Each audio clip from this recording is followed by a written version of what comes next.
자, 여러분 안녕하세요. 김원 교수입니다. 저번 시간에 말했다시피 메데이아와 관련해서 조금 더 제가 준비를 했습니다. 그래서 이 그리스 신화에 나오는 메데이아가 최근에 우리 그 드라마 중에 부부의 세계라고 있었죠. 그게 이제 이 그리스 신화가 모태가 된, 원래 그게 영국 드라마였습니다. 그걸 다시 우리 한국에서 리메이크했는데 그 소재가 신화에 있는 메데이아와 관계가 있답니다. 남녀 간의 사랑과 정오 그리고 파국을 그린 그 그리스 신화가 바로 메데이아 이야기인데 이제 소재가 된 게 메데이아라는 거죠. 그래서 부부의 세계 드라마를 본 사람들은 알겠지만 그런 게 이제 이 신화상의 어떤 심리 묘사와 비슷한 부분이 많습니다. 여기 이제 메데이아와 관련된 사진인데 많이 나오는 사진이죠. 그래서 자, 이제 저번 시간에 우리 했지만 이제 황금 양피와 관련해서 아르고의 모험이라든지 이런 내용이 나올 때 이제 메데이아 이야기가 이제 나오는데 같이 나오는데 악녀 이미지가 강하죠, 메데이아는. 그래서 자, 이게 이제 우리가 그때 배웠던 프릭소스 왕자와 공주 헬레는 이제 중간에 죽죠. 떨어져서 중간에 죽고, 자, 이건 이제 가계도입니다, 일종의. 그죠? 그래서 아르고 모험과 관련해서 이제 저번 시간에 이제 제가 내용을 쭉 소개해 줬는데 여기 보면 이제 케이론이 그 아킬레우스를 교육시킨 장면입니다. 케이론은 반인 반마, 그죠? 저번에 얘기했죠. 자, 그러면 그 명화로 보는 메데이아 해가지고 한번 봅시다. 준비한 영상을.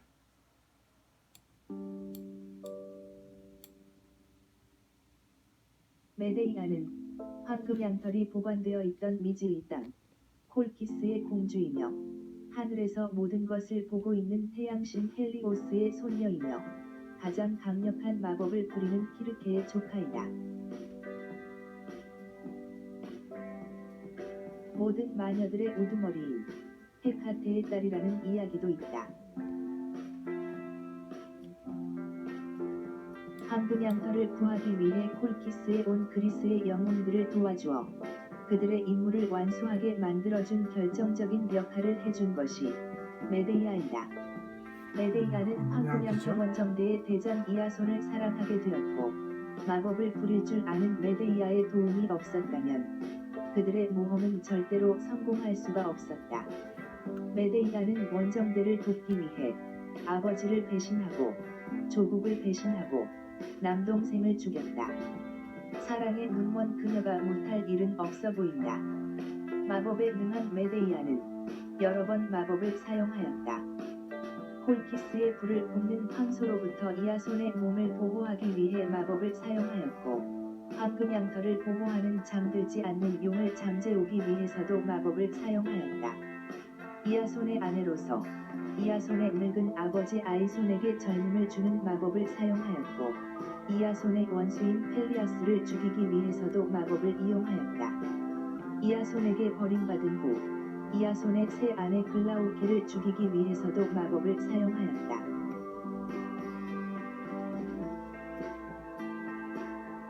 오비디우스의 변신 이야기에는 아이손에게 젊음을 주는 마법을 사용하기 위해 메데이아가 하는 행동에 대해 상세하게 나와 있다.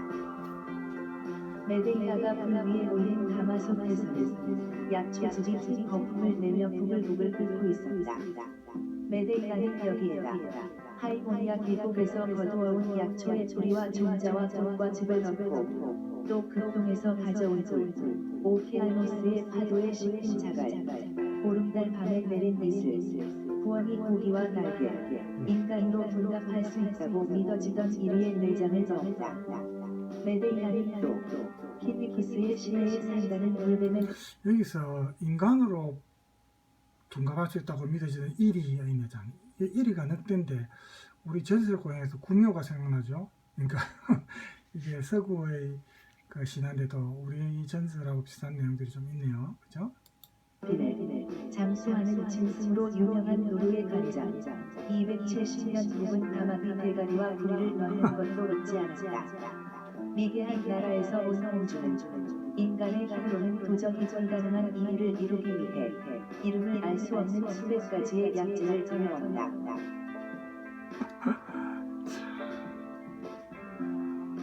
얼핏 보기에 프레데릭 샌디스의 메데이아는 변신 이야기의 이 장면을 묘사한 것처럼 보이기도 한다. 메데이아 앞에 작은 화로에는 불길이 타오르고 있다. 밑에는 어떤 동물의 피 또는 빨간 즙이 담겨있는 조개 껍질과 마법의 재료가 되었을 것 같은 여러가지 약초들과 그렇죠. 열매를 교미하고 있는 두 뭐죠? 마리의 두꺼비입니까? 두꺼비, 제니 하니버라고 불리우는 말린 가오리, 이런 것들이 있다. 이 모든 것들은 어떤 무늬가 있는 널찍한 돌 위에 올려져 있고 화로와 이 돌들은 하나의 빨간 끈으로 감싸져 있다. 이 빨간 줄은 메데이아가 행하고 있는 이 의식과 관련되어져 있거나 메데이아가 이아손과의 결혼으로 묶여있는 상황을 나타낸 것일 수도 있다. 그런 상징. 메데이아의 주변에는 마법과 관련되어져 있을 것 같은 수많은 것들이 암시처럼 그려져 눈에도 있다. 있겠죠? 메데이아의 왼쪽 뒤에는 용 또는 뱀이 그려져 있다. 메데이아는 날개 달린 용을 타고 이동한다. 이 용은 그녀가 타고 다닌 용일 수도 있고 황금 양털을 지키고 있던 용일 수도 있다. 아니면 마법의 약을 만드는데 재료가 된 뱀일지도 모르겠다. 오른쪽에는 전갈의 모습도 보인다. 용이나 전갈의 모습은 별자리의 모습일 수도 있지만 메데이아가 행하는 의식과도 분명 관계가 있어 보인다. 도마뱀이 그려진 화로와 이집트의 상형 문자나 다소 동양적인 느낌을 주게 하는 난간의 모습도 마법과 관련되어져 있다.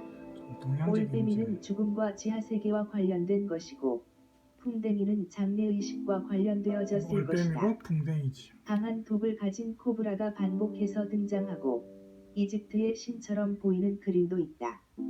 모두 죽음과 저승의 세계와 연결된다. 콜키스의 숲의 일부일 것 같은 메데이아의 오른쪽 뒤에는 사실은 그녀가 사용한 약재들의 모습이 있다.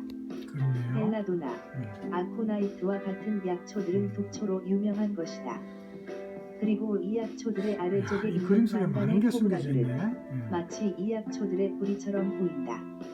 이 약초들이 가지고 있는 독성을 강조하기 위해 이런 배치를 했을 수도 있겠다. 여기까지만 보면 이 그림에는 메데이아의 마법을 돋보이기 위해 보여주는 것들이 많아 보인다. 그렇네요. 메데이아가 이아손의 아버지의 젊음을 되찾아주기 위해서 마법을 펼칠 때에는 메데이아와 이아손의 사이는 좋았을 것이다. 사랑하는 남편 이아손의 성공을 위해 자신이 가진 마법의 능력을 마음껏 펼쳐 보이는 메데이아의 마법에는 사랑이라는 비법이 숨겨져 있을 것만 같다. 그런데 메데이아의 표정이 심상치 않다. 표정이 사랑하는 남편을 위해 무엇인가를 준비하는 사랑스러운 아내의 표정이 아니다. 그렇죠. 행복한 표정이 비장한 아니죠. 모습의 메데이아는 무엇인가 결심한 모습이다.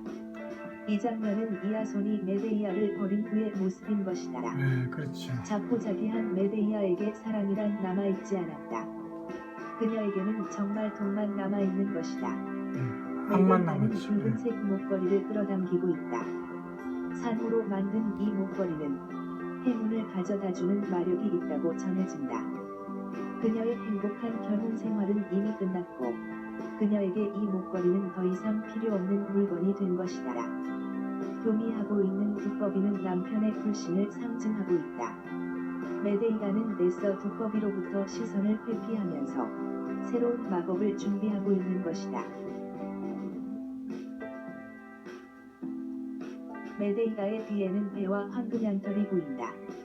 아르고나우티카가 아르고 할 먼저 때는 보이겠죠? 알고코라고 불리운다. 오른쪽에는 황금 양털이 걸려있다. 여기 황금 먼 양털이 바다를 항해할 수 있는 튼튼한 배와 신비하고 새로운 세상에 있는 황금 양털은 지금 메데이아에게 먼 옛날의 이야기이다. 행복한 황금빛 시절의 이야기는 이미 뒤편으로 흘러버렸다. 뒷모습을 보이며 날아가고 있는 두루미는 이 둘의 관계가 끝나는 것을 알리고 있는지도 모르겠다. 그리고 아르고호에 함께 있는 이아손과 메데이아는 이미 다른 곳을 보고 있는 것으로 보인다.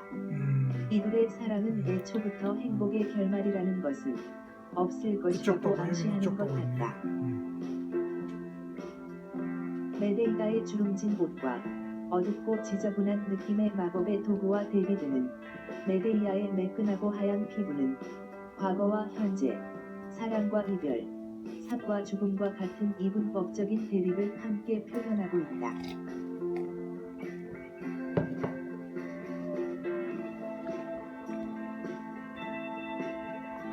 이아손이 황금 양털을 구하기 위해 콜키스에 왔을 때 이아손은 불을 뿜는 황소의 시험을 견뎌내야 했다.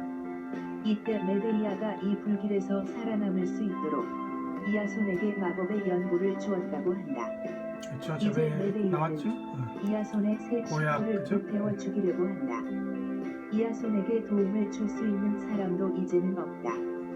메데이아 앞에 있는 이 작은 불길은 폴키스의 황소가 내뿜는 거센 불길보다도 더 강력한 힘을 발휘하게 될 것 같다.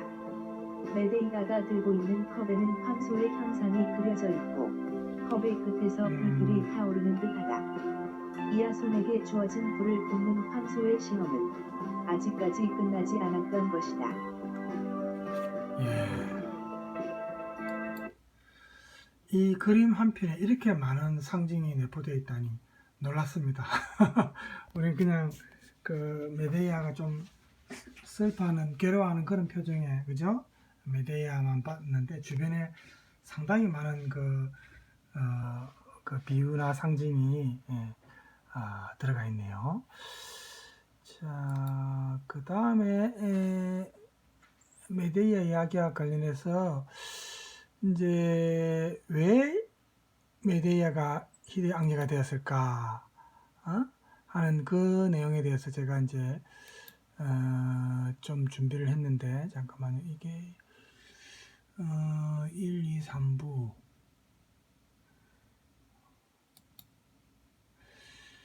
이게 이제 20년 7월 첫 번째죠. 이걸 먼저 한번 보겠습니다. 안녕하세요. 채찌 연리카노입니다.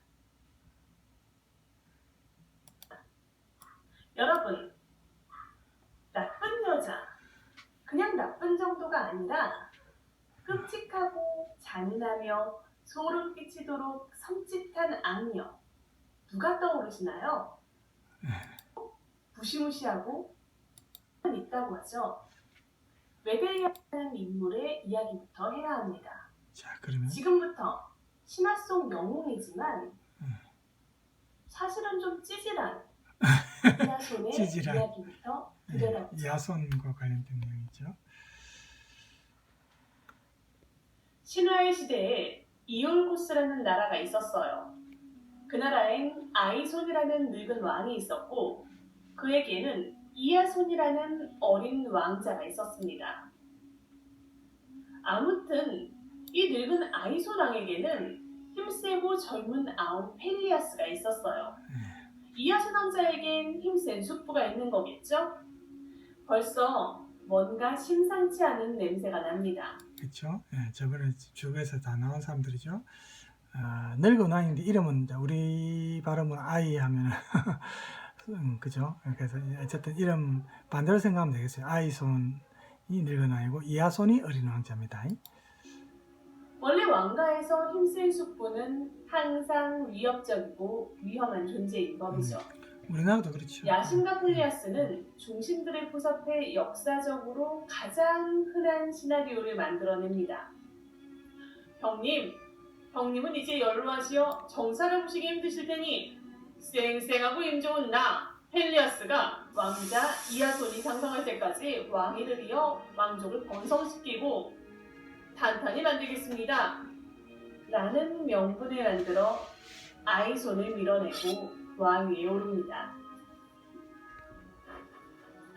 그리고 조카 이아손이 장성하여 나라를 다스릴만 하면 왕위를 주겠다고 약속을 합니다. 이런 일이야 심심찮게 있었잖아요. 신화의 시대보다는 먼 훗날의 이야기지만 세조와 단종 이야기를 우린 모두 알고 있잖아요. 이런 약속 지키던가요? 그렇죠. 우리나라 힘센 숙부가 조카가 커서 오면 우리 조카님 많이 컸네. 얘다 왕관 이거 주냐? 여기 왕자리에 앉아. 내가 잘 지키고 있었어. 해설을 좀 재밌게 하는 거 하려고 하네요. 같나요? 영원히 클리럽게 만들어버리는 게 대부분의 수순이죠. 이런 약속을 하는 순간부터 목숨은 경각에 달린 거라고 봐야겠죠. 늙은 왕 아이손이 왕위에서 쫓겨나면서 가장 먼저 한 일이 바로 어린 아들 이아손을 이올코스 밖으로 탈출시킨 거였어요. 그렇죠. 호의를 기약해야 하니 멀리 펠리온산의 켄타우로스 케이론에게 왕자를 맡깁니다. 왕자를 케이론에게 맡긴 건 그만한 이유가 있었어요. 그 시대 최고의 현인이 바로 케이론이었기 때문이죠. 그렇죠. 그는 이아손에게 공술, 검술, 의술, 수금 타는 법, 배 만드는 법, 백길 보는 법, 쟁기질하는 조금 법. 건너뛰고 이렇게 빼워가지고 그런데 의욕만 만렙이지 그 모습은 거짓골이 따로 없습니다. 머리카락은 덥수룩하게 길고 수염이 온 얼굴을 뒤덮었으며 게다가 가죽신을 한 짝밖에 신지 않아 한 발은 맨발이었습니다. 매담 이름이 이제 이하손. 사람들이 다 쳐다볼 만한 남루한 얼굴이긴 했는데 이상하게도 그가 지나가는 에서 웬 노파를 만나 그 자, 노파 이야기 기억나죠? 물러다가 물살에 가죽신을 잃어버린 겁니다. 헤라 여신이었죠? 빼놓아서 이에 화가 나 이하손을 돕게 된 겁니다. 어쨌든 이올코스로 돌아온 이하손은 이올코스 궁전으로 들어가 펠리아스 왕을 만납니다. 물론 그 전에 신발도 사서 신었죠. 숯불을 만나기도 전에 죽을 순 없잖아요. 이하손은 신분을 밝히고 내가 다 컸으니 왕자를 달라고 요구합니다. 예상외로 속 깊은 펠리아스는 이하손을 크게 반겨 큰 잔치를 열었고 그 잔치는 엿새 동안이나 계속되었습니다. 엿새째 되는 날 펠리아스 왕은 드디어 그동안 꾹꾹 눌러놓았던 검은 속을 드러냅니다. 왕좌? 당연히 줘야지. 그런데 그 전에 부탁할 게 있다, 나 조카야. 내가 왕좌 주기 싫어서 그런 거 아닌 거 알지? 다정한 듯 은밀한 말투로 이런 말도 꼭 붙입니다.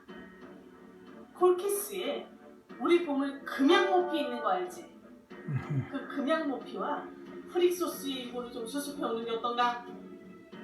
난 금양모피가 탐나서 그런 건 아니고 그것보다 프릭소스가 꿈에 나타나서 이 금양모피를 빼앗으러 온 이하손을 알아서 처리할 테니 펠리아스 입장에선 손 안 대고 코프는 격인 거죠. 그럼 거절하면 되잖아요. 그러면 적법한 왕위 계승자지만 힘도 용기도 없는 겁쟁이 왕자한테 왕위를 내어줄 수 없다는 명분이 생겨버립니다. 그렇죠. 이하손도 음흉한 숙부 펠리아스가 순순히 왕위를 내어놓을 거란 생각은 하지 않았어요. 그래도 겁쟁이 왕자가 될 수는 없었습니다. 여기서 잠깐. 그럼 금양모피는 누구, 프릭소스는 누구길래 난데없이 튀어나왔을까요? 이건 이제 저번에 제가 얘기한 거 기억나죠? 그 내용이고. 자,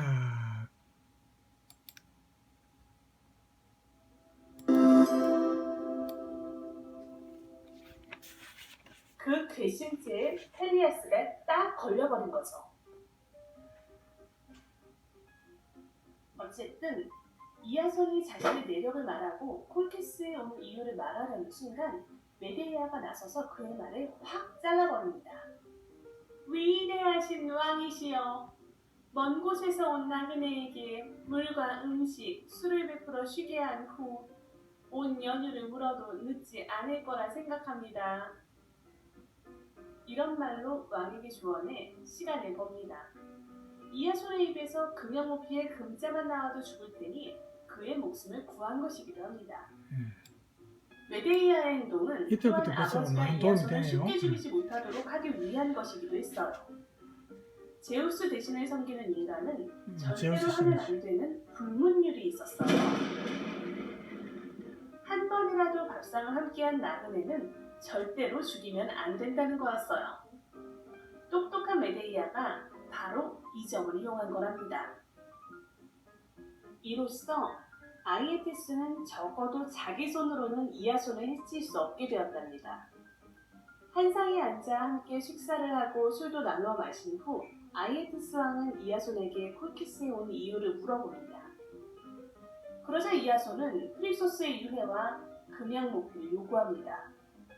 그제서야 아이에테스는 아뿔싸 하는 당혹감을 느꼈지만 재빨리 표정을 감추고 천천히 식사를 계속합니다.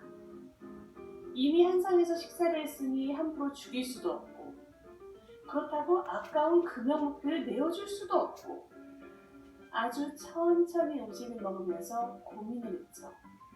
아마 음식 맛도 못 느꼈을걸요. 그렇죠. 상을 물리고 아이에테스는 이런 말로 구실을 잡습니다.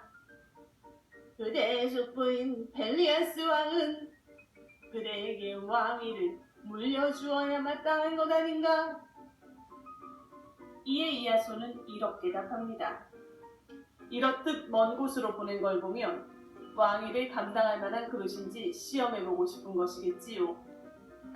올컨이 잡았다.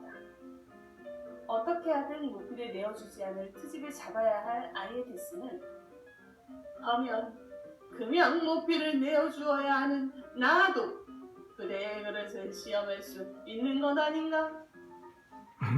이런 구실로 엄청난 나이 든 사람들이 시험을 참 지략이 나에게 뛰어나는. 카드모스가 뿌리다가 남긴 또 내가 뿌리다가 남긴 용의 이빨이 있는데 이 용의 이빨을 아레스의 땅에 뿌릴 수 자, 이 이야기 저번 있겠는가? 기억나죠? 자, 메데이아가 이 방법을 용의 가르쳐줬죠. 이빨을 땅에 뿌리는 게 뭐가 어렵나 자, 싶죠? 생략하고 나를 욕보이는 것과 같다. 그러고 보니 하는 짓이 그 모습을 볼 수 있으면 좋을 텐데 말이야. 아쉽네. 아쉬워.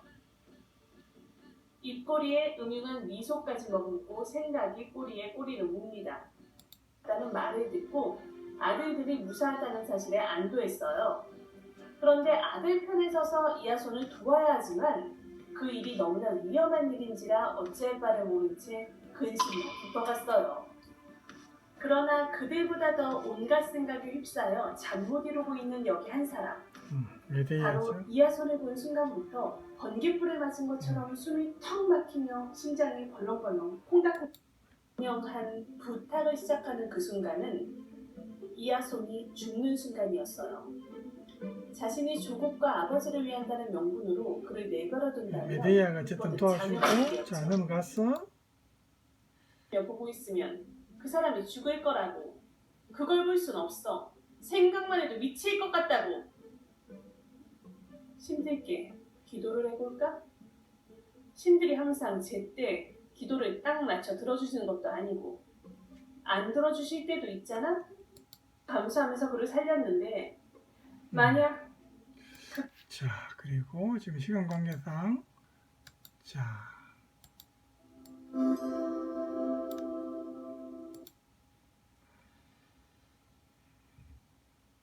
이아손이 태어나기 전 보이오티아라는 곳에 이아손의 먼 친척쯤 되는 왕이 있었어요. 자, 요 내용 이제 메데이아의 심리와 관련된 내용을 제가 찾았었는데 그게 왜 없지? 자,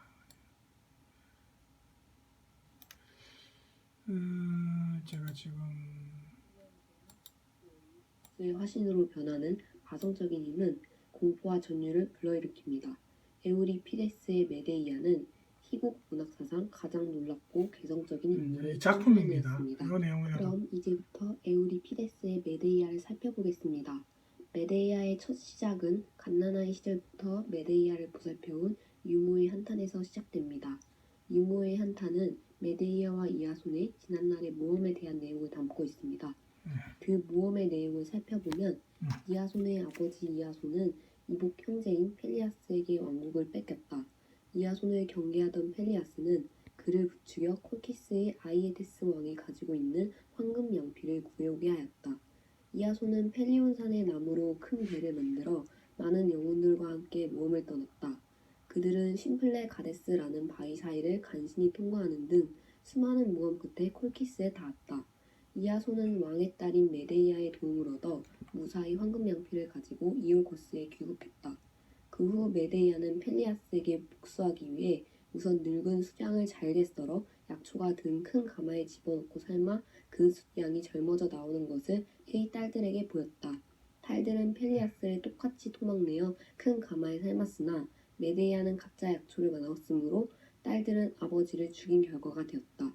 이 때문에 이아손과 메데이아는 이올코스에서 추방당해 코린토스에 피신하여 살면서 두 아들을 낳았다.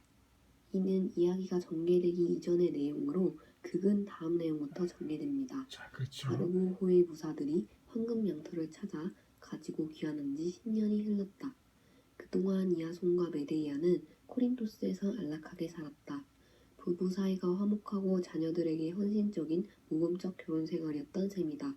그런데 이아손이 코린토스의 공주와 결혼하리라 소문이 쫙 퍼졌다.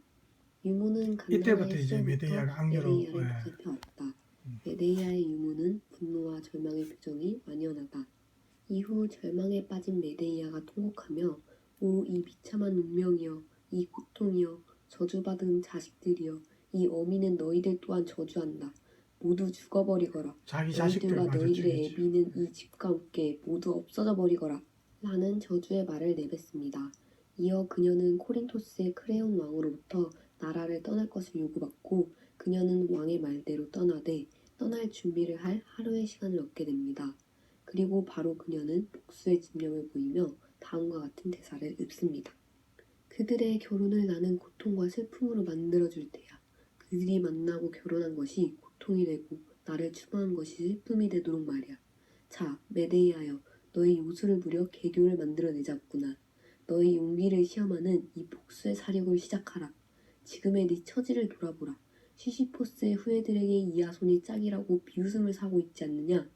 너의 아버지는 왕이었고 그의 아버지는 태양의 신 헬리오스가 아니었느냐? 그 사실을 잊지 말라. 게다가 너는 여자의 몸으로 태어났어.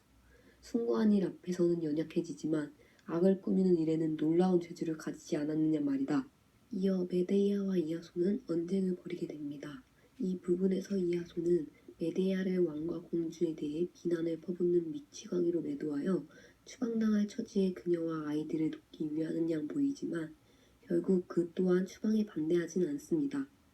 메데이아는 이아손을 위해 자신이 희생시킨 것들에 대해 말하며 그에게 비꼬듯이 비난의 말을 퍼붓습니다.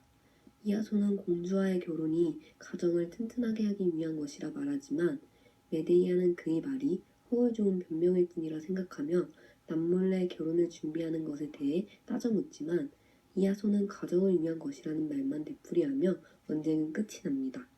이후 메데이아는 아이게수와 만나 그녀가 아테나에 머물 수 있도록 해주며 그녀를 보호해 줄 것을 맹세받습니다. 그리고 그녀는 이아손을 파면시키기 위해 공주를 독살하고 아무도 그녀로부터 자신의 아이들을 빼앗아갈 수 없도록 아이들을 죽일 계획을 세웁니다. 메데이아는 이아손을 불러 그의 말이 모두 맞았다는 듯 그간 자신의 잘못을 반성하는 척 연기한 뒤 그의 경계심을 풀고 계획대로 공주에게 자신의 아이들을 시켜 독약이 묻은 황금검과 옷을 선물합니다. 그렇죠. 이제 공주는 이쪽을 알죠? 독약으로 인해 불타 죽게 되고 그런 공주의 모습을 보고 달려든 크레온 왕 또한 죽게 됩니다. 그 사이에서도 메데이아는 사랑스러운 자신의 아이들을 살릴 것인지 죽일 것인지 고뇌하나 자신보다 더 야만스런 자의 손에 아이들이 죽임을 당할까 두려워 결국 자신의 손으로 아이들을 죽이게 됩니다. 마지막으로 이아손은 메데이아가 공주와 왕 그리고 자신의 아이들까지 죽였다는 사실에 증오와 분노를 느끼며 메데이아에게 각종 저주의 말을 퍼붓고 죽이려 하지만 메데이아는 그런 이아손의 말을 맞받아치고 모멸의 웃음을 띠며 태양신으로부터 받은 마차를 타고 사라집니다. 메데이아는 그의 구성에 있어서도 유래를 찾기 힘들 정도로 긴밀하고 압축되어 있어서 거의 폭발적인 극적 효과를 가지고 관객을 사로잡았습니다. 집안에서 들려오는 메데이아의 처절한 한탄으로부터 시작해서 코러스와의 대화를 통해 극이 시작하기 이전의 정보를 간결하게 전달해주며 곧 이어 이아손이 등장해서 격렬한 언쟁을 통해 극적 갈등을 날카롭게 드러내 보여주고 곧장 그의 클라이맥스에 해당하는 가공할 친자 살해 장면으로 넘어갑니다. 인간의 비합리적인 심성을 즐겨 그려온 에우리피데스의 작가적 역량이 경이로운 경지에 도달한 작품으로서 메데이아는 평가할 만합니다. 이상. 자, 이제 이 메데이아 작품은 연극으로도 우리나라에서도 연극으로도 많이 공연이 되었고 제가 뭐 여기 안녕하세요. 내용에 보면은 우리가 혼자 살아가기에는 어디로 갈지도 모르겠는 미함이라고. 이게 줄거리와 관련해서 야손에게 말한 모든 것이 미안하다며 자신 이게 이제 너무 길어서 제가 생략하고 그 메데이아의 심리와 관련된 그런 그 부분이 제가 동영상을 준비했는데 그게 지금 못 찾겠네요. 자, 막 그래도 이 정도 하면 충분한 것 같습니다. 그죠? 메데이아가 이제 이렇게 다양한 문학 작품 또 그림이라든지 창작의 주요 소재가 되었다는 것. 이 한 장의 그림 속에 그렇게 많은 상징이 내포되어 있는지 저도 오늘 처음 알았습니다. 그렇죠? 그래서 메데이아에 대해서는 이 정도 할까 싶습니다. 자, 다음 시간에는 영웅신화 이제 마지막 편인데 테세우스입니다. 그래서 이 테세우스 때도 메데이아가 한 번 더 나타납니다. 출연합니다. 잠깐 출연하는데 그때 또 메데이아에 대해서 잠깐 보면 되고 오늘은 여기서 마칠까 합니다. 여러분 수고 많이 하셨고 남은 시간 편히 쉬기 바랍니다. 감사합니다.